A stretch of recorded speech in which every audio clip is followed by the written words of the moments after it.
সংলাপের উদ্যোগ নিতে রাষ্ট্রপতিকে অনুরোধ জানিয়েছেন বিরোধী দলীয় নেতা বেগম খালেদা জিয়া। নির্বাচনকালীন সরকার, রাজনৈতিক পরিস্থিতি ও এর সমাধান নিয়ে বঙ্গভবনে রাষ্ট্রপতি আব্দুল হামিদের সঙ্গে বৈঠকে এই অনুরোধ জানান তিনি।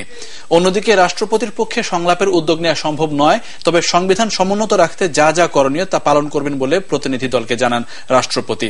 দাবির বিষয়ে সরকারকে অবহিত করা হবে বলে জানান তিনি।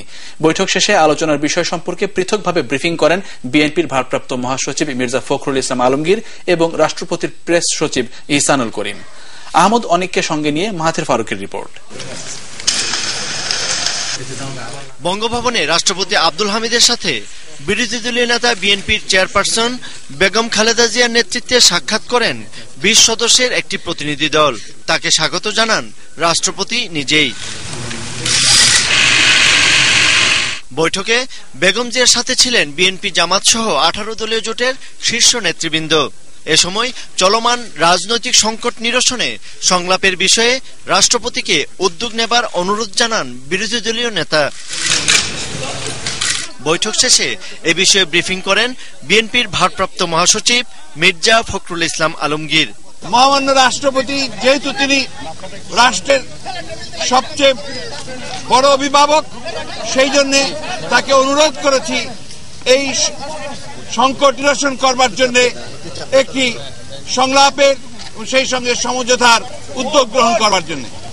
মহামান্য রাষ্ট্রপতি বলেছেন যে তার সাংবিধানিক ক্ষমতার মধ্যে তিনি অবশ্যই চেষ্টা করবেন এবং আমাদের বক্তব্যগুলো তিনি সরকারের কাছে পৌঁছে দেবেন। পরে বৈঠক সম্পর্কে রাষ্ট্রপতির প্রেস সচিব জানান, রাষ্ট্রপতি নিজে সংলাপ বা আলোচনার উদ্যোগ নেবেন না, তবে সরকারকে দাবি বিষয়ে অবহিত করা হবে। উদ্যোগের ব্যাপারে আশাবাদী বলল বিএনপি নিজে, রাষ্ট্রপতি কি ধরনের রাষ্ট্রপতি তাদের কতগুলো শুনেছেন, তারা অনুরোধ করেছেন এই ব্যাপারে সাহায্য করার জন্য। উনি বলেছেন সরকারকে উনি জানাবেন।